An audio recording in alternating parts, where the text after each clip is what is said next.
Good morning students. आज देख लेते हैं कोरिलेशन में एज्यूम्ड मीन मेथड। तो सबसे पहले इसका फॉर्मूला देख लेते हैं। इसका फॉर्मूला है r represented correlation is equal to summation of D x D Y minus summation of D x summation of D y over n over under root summation of D x square summation of D x square का whole square over n, यहाँ पे minus sign. Similarly this under root summation of dy square minus summation of dy का whole square over n. Now यहाँ पे ये dx हमारे पास क्या है, x minus a assumed mean, ठीक है, y माइनस ए, ठीक है। यहाँ पे ए एक्स यानी x सीरीज में से जो एज्यूम्ड मीन लिया है और ये y जो y सीरीज में से एज्यूम्ड मीन लिया है, ठीक है। अगर हम n को ऊपर ले जाएं यहाँ पे तो ये वाला फॉर्मूला कुछ इस तरीके से बन जाएगा। Similarly this formula could be written in this form as well, ठीक है। तो ऐसे भी लिख सकते हैं summation of D x D Y minus n mean minus assumed mean of x mean minus assumed mean of y over n into standard deviation of x series and standard deviation of y series, ठीक है। इसके आगे हम example देख लेते हैं। जैसे मेरे पास एक एग्जाम्पल है, total of the product of deviation of x and y series 3044, यानी कि total of product of deviations यानी कि summation of dx dy मेरे पास क्या है 3044, and then number of pair of observations n मेरे पास क्या है 10। Total of the deviations of x series का जो डेविएशंस का टोटल है यानी कि dx माइनस 170, ठीक है। Then total of deviations of y series equal to minus 20। Total of the square of deviations of x series, यहाँ पे x सीरीज का जो डेविएशंस है उसका जो स्क्वायर है वो है मेरे पास dx square is equal to 8288। Total of square of deviations of y series dy series ये आ जाता है अपने पास 2264। मैंने उनका find out the coefficient of correlation when assumed mean of x series and y series are 82 and 68। Assumed mean of x series 82, assumed mean of y series is 68, ठीक है। यानी कि हमारे पास हर वो इंग्रेडिएंट हमें मिल गया है जो हमें फॉर्मूला में अप्लाई करने के लिए चाहिए। We simply put this values in the formula and find out the coefficient of correlation, right. यहाँ पे मैंने लिख दिए हैं डी एक्स डी वाई का समीशन जो हमारे पास था और जो हमारे पास फॉर्मूला है। तो फॉर्मूला में सिर्फ पुट करना है हमने, ठीक है। एन मेरे पास कितना है, that is 10 into 3044 minus summation of minus 170 summation of this minus 20 and then under root n मेरे पास कितना 10 dx square 8288 and then minus dx का होल स्क्वायर मेरे पास आ जाता है this one 170 का, एंड फिर मेरे पास आ गया 10 इंटू 2264, यहाँ पे चाहे मल्टीप्लाई कर लीजिए, एंड देन माइनस 20 का होल स्क्वायर, ये भी माइनस में है, ठीक है। Minus minus but ultimately squaring की है तो प्लस हो जाएगा, ठीक है।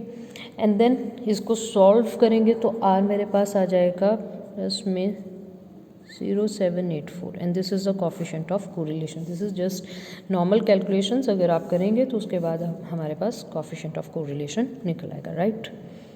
अब एक नेक्स्ट एग्जांपल देख लेते हैं जहाँ पे n इज इक्वल टू 10 दिया हुआ है, summation of x y x minus 10 का square x minus y minus 15 का स्क्वायर एंड देन ये दोनों मल्टीप्लाई के फॉर्म में दिए हुए हैं। नाउ हाउ कुड आई से कि ये एज्यूम्ड मीन वाला है या मीन वाला है, पहले हम ये चीज़ देखते हैं। तो मैं एक सिंपल मीन लेके देखती हूँ। एक्स सीरीज़ में से मीन निकालूंगी तो मेरे पास आ गया 200/10 20। वाई सीरीज़ का मीन निकाल के देखूंगी तो मेरे पास आ गया 225/10 22.5। अब यहाँ पे आप देखिए x माइनस 10 का स्क्वायर किया हुआ है तो वो 20 के बराबर नहीं है। ठीक है। दूसरी तरफ y माइनस 15 का स्क्वायर किया हुआ है वो 22.5 के बराबर नहीं है, विच मीन्स इन्होंने एक्चुअल मीन नहीं यूज़ किया है, इन्होंने क्या यूज़ किया है, एज्यूम्ड मीन। तो यहाँ से मैं एक चीज़ ग्रैब कर लूँगी कि assumed mean of x series क्या है, मेरे पास 10 है। Assumed mean of y series मेरे पास क्या है, 15 है। ठीक है, यहाँ से मैं dx और dy की वैल्यू जो है वो निकाल सकती हूँ। तो कैसे निकलेगी, मीन मेरे पास ये आ जाएगा ax plus dx over n। ठीक है, तो मीन मेरे पास क्या है 20, ax मेरे पास क्या है 10 प्लस dx का वैल्यू मैंने निकालना है और ये मेरे पास आ गया 10। ठीक है, तो इसको आप जो है करेंगे तो यहाँ पे आपके पास आ जाएगा 200 माइनस 100 इज इक्वल टू, यानी कि dx का वैल्यू आ गया मेरे पास समीशन ऑफ dx 100। ठीक है, सिमिलरली आप समीशन ऑफ dy भी निकाल सकते हो। ठीक है, तो ये यहाँ पे मेरे पास कितना है 15 22.5 plus summation of dy over 10।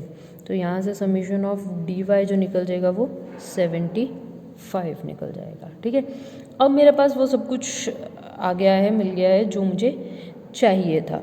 ठीक है, तो समीशन ऑफ dx मिल गया है, समीशन ऑफ dy मिल गया है। ठीक है, तो यहाँ से मेरे पास जो है स्क्वायरिंग मिल गई है, यानी कि समीशन ऑफ dx स्क्वायर मेरे पास कितना है 1100, समीशन ऑफ dy स्क्वायर मेरे पास कितना है 1200, समीशन ऑफ dx dy कितना है 850, राइट। और बाकी जो है मेरे पास है सब कुछ, dx भी है dy भी है। ठीक है, तो सिंपली अब क्या करना है, हमने एक फॉर्मूला पुट कर देना है। फॉर्मूला मेरे पास क्या है, वो सेम फॉर्मूला रहेगा। तो जो फॉर्मूला इसी में पुट करके हम r is equal to n मेरे पास कितना है 10 into summation of dx dy 850। ठीक है, minus summation of dx 100, summation of dy 75। ठीक है, एंड देन उसके बाद मेरे पास क्या आ जाता है अंडर रूट n अगेन मेरे पास 10, then summation of dx square मेरे पास कितना है 1100। ठीक है, माइनस समीशन ऑफ dx का स्क्वायर, ये आ गया 100 का स्क्वायर, एंड देन फिर से मेरे पास क्या आ जाएगा n 10 आ गया into summation of dy square, summation of dy square कितना है 1200 माइनस समीशन ऑफ dy का होल स्क्वायर, यानी कि 75 का स्क्वायर। ठीक है, ये क्या है नॉर्मल कैलकुलेशंस है, नॉर्मली आप इसको करेंगे तो आपके पास r का वैल्यू जो आ जाएगा प्लस 0.4 अप्रॉक्स इतना आ जाएगा, राइट। तो यानी अगर आपके पास इस तरीके से पहले दिया हो तो फर्स्ट ये देख लीजिए कि कौन सा फॉर्मूला लगेगा, एज्यूम्ड मीन से है या एक्चुअल मीन से है, उस accordingly we can put the formula, right.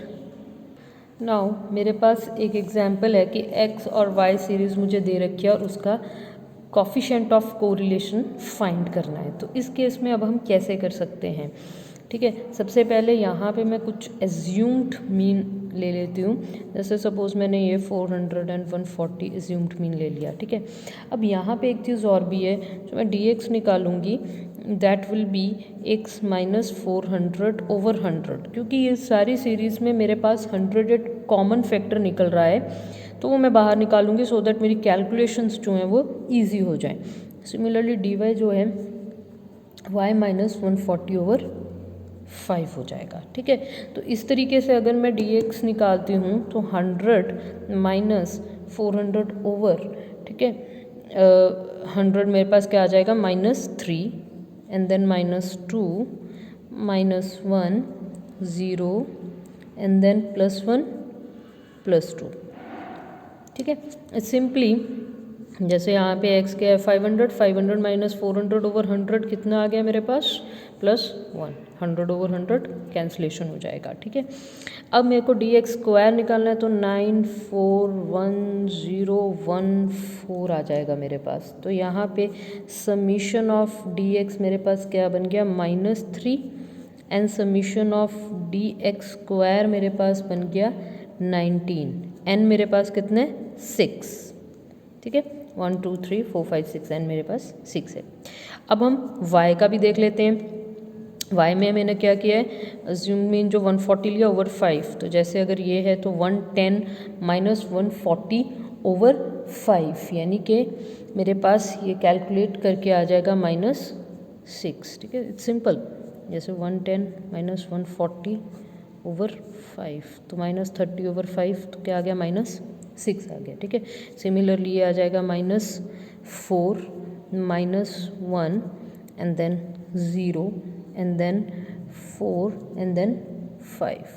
तो समीशन ऑफ डी वाई मेरे पास बन जाएगा -2। ठीक है, अब इसका दोनों का इसका स्क्वायरिंग कर देते हैं, डी वाई स्क्वायर।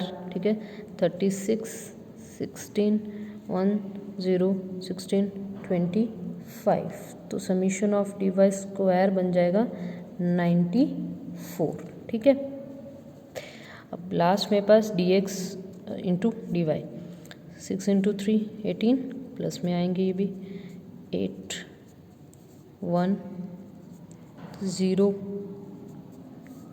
4 5 2 10। तो ये summation of D x into D y मेरे पास आ गया 41। ठीक है, अब जो मेरे को रिक्वायर्ड था वो सारा का सारा आ गया है, तो सिंपली फॉर्मूला मैंने अप्लाई करना है।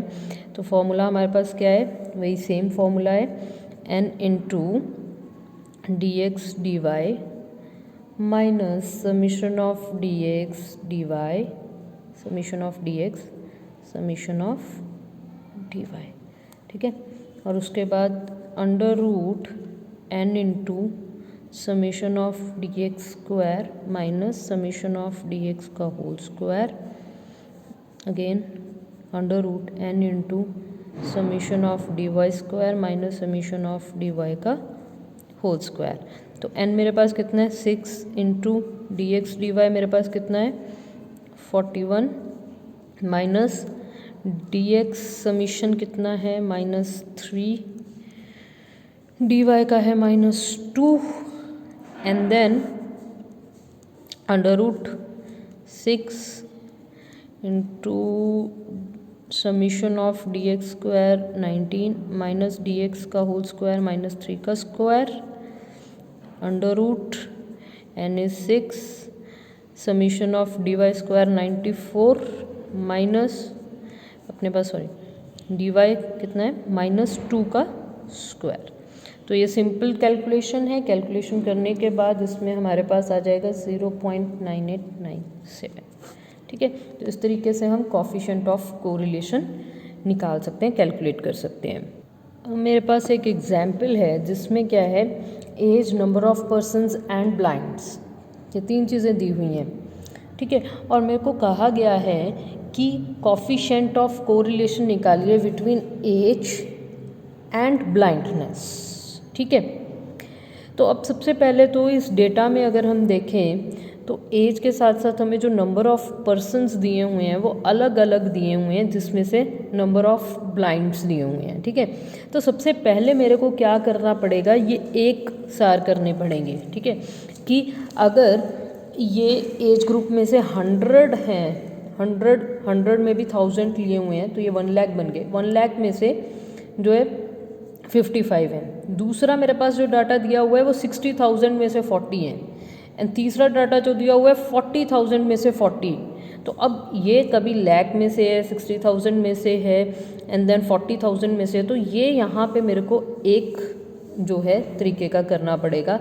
यानी कि मैं यहाँ पे करूँगी कि नंबर ऑफ ब्लाइंड्स पर लाख कितने हैं, नंबर ऑफ ब्लाइंड्स पर लाख।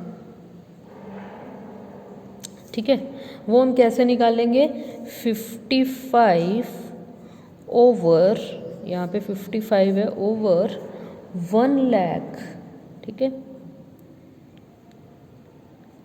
इंटू 1 लाख,